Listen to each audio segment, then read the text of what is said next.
All right, in this video, we've already done in the previous video, cadence and key analysis, and then chord progressions for each phrases, all the interesting modulations that have been done. We're just going to take a look at some of these non-chord tones that have been marked in red and just speed identify them and get a little more practice naming and just getting used to naming intervals that go with suspensions and retardations. So, we'll just go through some of these. Enter by step, left by step in the same direction, passing tone. This is a suspension. You see how the note holds over, becomes not part of the chord, and then steps down. We analyze from here to here, right? And since it's more than a tenth from here to here, we just shrink it down to what it would be in an octave, and the D is a fourth above the A. So we call this a 4/3 suspension, right? Okay. Here, it's interesting. This goes from a D chord to an E7 chord, and the F sharp's holding over and becomes non-chord tone and then resolves up. So here, we call it a retardation. It's kind of a stealth retardation because you don't see it because it's the dot. But that's a retardation. And we measure down just like we did with the suspension. So if this came up to here an octave, that would be an octave, and then we'd have the tenth. So we can call it a 10. We usually don't go much more than 10, right? And we can resolve it up to, now you'd say, isn't it an 11 because it steps up, but the bass line also steps up, so it's a really strange 10-10 retardation, right? Here we have another retardation where the note holds over and then steps up. And when you have suspensions and retardations that are in the bass line, you can't measure down to the bass line, so you measure up to the next note, okay? So here, this is a sixth below the B, right there. So we call this a retardation as well, and we name it 6, and then when it resolves, 5, right there. Okay, let's keep going. Suspension, this A from the B chord right here, right? It's actually not just the 2, it's a 2, 6, 5 going to a 7 right there. This seventh is holding over, becomes a non-chord tone, and then resolves down. It's a suspension right here. So suspension, and we measure from here to here, right? E to G. Again, if we take this up, that's an octave, so that's a tenth, so we can call that a 10, and it resolves down, and this is just holding over, so it'll be a 10-9 suspension, like that right there. This is a passing tone, right? Passing tone. If we call this not a 2 chord, but we call this a C diminished chord, C sharp diminished chord, then this is not part of the chord. It has been moved into by step and left by step in the same direction. So that's a neighbor tone or an auxiliary. This can sometimes throw students because you often think of it being a chord tone enters into a non-chord tone, resolves to a chord tone. But that's not always the case. That's most of the case. In this case, it's still a neighbor tone, even though it came from a non-chord tone into another non-chord tone and then out. It's still entered by step and left by step in the same direction. You just have to be careful if you decide to write something like that, because leaving a dissonance without resolving it, i.e. jumping into another dissonance or stepping into another dissonance, can sometimes give you sonic results you don't like. So you just have to be careful about that. Here's another stealth suspension. The G holds over right there into a chord that's not a G chord or doesn't have G in it. And so we have to measure from here. This F sharp to the G is, first off, it's suspension. Second off, this will be a 9. And when it resolves, this is still holding over, so it'll be 8. 9, 8 suspension. That is a neighbor tone. This is a passing tone because the bass, follow your stems, is going up by step and leaving by step in the same direction. And holy crap, we have another suspension right here. It's cram-packed with these, which is really great. I was gonna actually made a video earlier of an earlier chorale, and I thought we'd do this, and it just ended up being like 95% passing tones. It was not very useful, so I didn't even post that. But we have it held over and then resolves down by steps, so that's a suspension. And we resolve to here. This is a 4th, right? And then it resolves down to 3, right? This here is it's not really a suspension, it's a passing tone because the root steps down. See, it looks like a suspension, but that's a chord tone, right? So this is just a passing tone. And this is a neighbor tone right there, steps down, steps back up, right? Okay. This also is, if you see the stems going down, this is just a passing tone right there. And then here is also a passing tone, just follow your stems. You know, in the last video, I criticized this saying it felt stuck to me.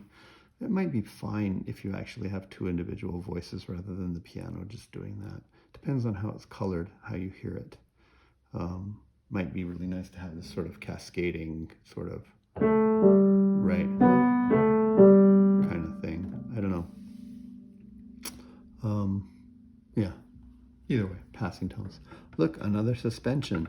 The B holds over and becomes the seventh of this chord, and you could say it's the seventh. I don't want to call it that, but sevenths are originally just non-chord tones, so we're going to get practice with this. We go from here to here, that's 5. We're going to call this a suspension, right? Enters by note, same note, goes down by step. But when we get to the actual resolution right here, this is stepped up, so it's a 3. So it's a non-intuitive number thing because the bass line has moved. This is a neighbor tone right there, step down, step back up. This here is a chord tone passing through, so it's a passing tone right there. Okay. First part was really dense. Well, there's still work to do here. We're going to go through all of them. If you're my student, I probably told you didn't have to do all of this. You just have to do enough of them until you either confirm your work or you're getting bored of this, and it's really easy. Neighbor tone, chromatic neighbor tone, right? Here's another stealth retardation. C sharp holds over into the D sharp chord, not part of the D sharp chord unless you want to call it a seventh, but sevenths usually resolve down. This is just the retardation right here. So call it a ret. And then we measure down to the bass note. Up to the C sharp is a 5, up to the D sharp is a 6, right? Here's a passing tone. Here's another suspension. Kind of. Depends if we call this a different chord. I guess we don't. This is there. But this is a passing tone right there. That's a passing tone right there. Here's a suspension, right? It becomes the seventh of this chord, but it still enters as a suspension and leaves as such.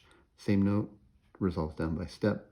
The E would be, if we bring the E up to, the A up an octave, then it would come to here and we'd still have a lot more. So because it's more than a tenth away, we're going to just call this a 5. And when it resolves down, this is stepped up. It's a third right there. Or 5/10, but I think 5/3 is just fine. This looks like it's a passing tone up, but it's not, because you got to follow your stems. This is stems up, so steps down, steps back. That's a neighbor tone. This here is a passing tone. It's the seventh of the chord passing through. Passing tone, passing tone, passing tone. You might say, but how can you go from a non-chord tone to a non-chord tone? Doesn't matter. Like I said, you can write them. You just got to make sure they sound okay. And this scalar pattern is going to be fine. It's kind of the seventh of this, although it doesn't resolve properly. But entered by step, left by step in the same direction is a passing tone. This is a passing tone, right? This here is also a passing tone if you look at your stems right there. This here is also a passing tone. These are passing tones, even though they make another chord briefly right there. Here is a suspension, right? It's the seventh of the chord, but it feels like a suspension, and it's going to resolve down by step eventually. We have to look here, call it suspension, call this the E right there. That would be like a 5. And then when it finally resolves over to here, it's a 3, right? All that stuff in the middle is ornamentation or delay, depending on how you want to think about that passing tone. Okay.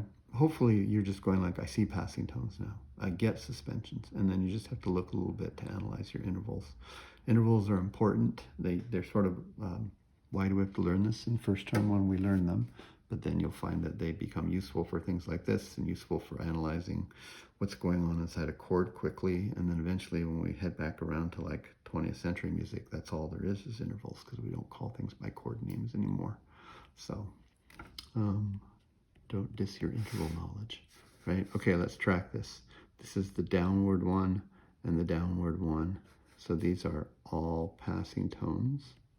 This here holds over and then goes down. If it's the if it's the same chord right here, then it's not a problem and it's not a non-chord tone, right?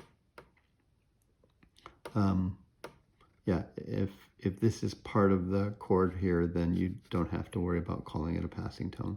But this here is the seventh that's acting like a passing tone, right there. That's a passing tone. These are passing tones.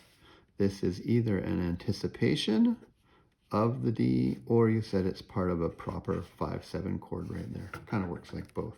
It's a neighbor tone right there. Again, let me just show you what I mean here. I'm on a C sharp diminished chord right here, and I leap up to a note that's in the D chord that's coming up. And that way it's an anticipation, okay? However, if you just add this to the pre-existing C sharp, E's, and G, right, then you end up with a A7 chord, which is the 5/7 of the key that we're in, which is reinforcing our return to the key. I like both. I like to think of it like we got ourselves a 5/7 chord by means of anticipation. Okay, and here we have suspension holding over from the D into the A, C sharp, E chord, right? So my suspension is from here to here, 4, and then 3 when it happens right there. Suspension. What do we make of this chord right, our non-chord tone right there? Well, you can call it literally it skipped into it and stepped out of it, so it's an appoggiatura. Or you can call it an suspension.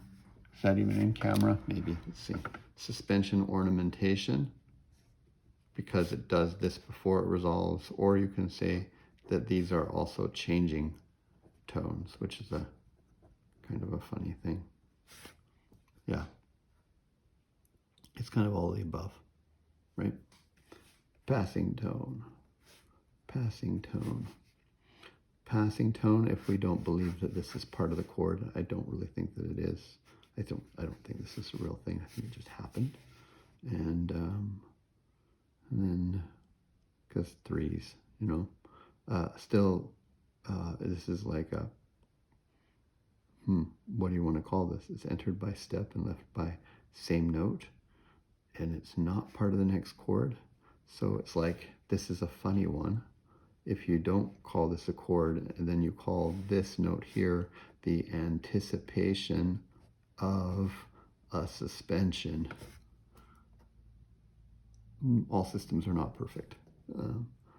But this here is a suspension. It's a 5, and then it goes to C, and it's 5/10 or 5/3, depending on how you look like that at that. And then we have the same thing that we had there over here. So this is my suspension, right? And this would be a 4. And then again, you have to decide what you want to call that. Is it an appoggiatura? Could be in the strictest sense, right? Is it an ornamentation of the suspension? Yes. But then we come to here and we say when this finally resolves down to there, then we have what, another 4?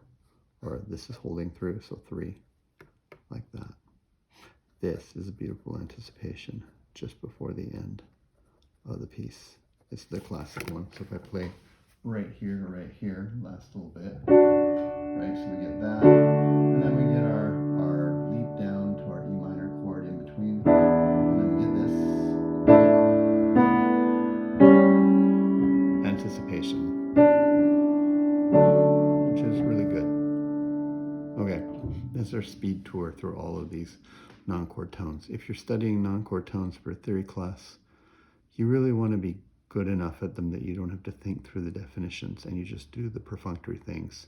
Neighbor tones, passing tones, those kind of things should just be, you just see them and label them. Suspensions and retardations, you have to say, well, what are my intervals? Even appoggiaturas, escape tones, pedal tones, changing tones, those kind of things.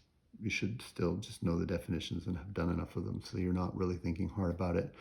Analysis is hard enough on its own, and if you ever want to turn around and use some of these things, you should have seen and analyzed enough of them that you felt you understand sort of idiomatically how they work. Okay, well, that's number 11. I guess we'll put up 12 sometime next week.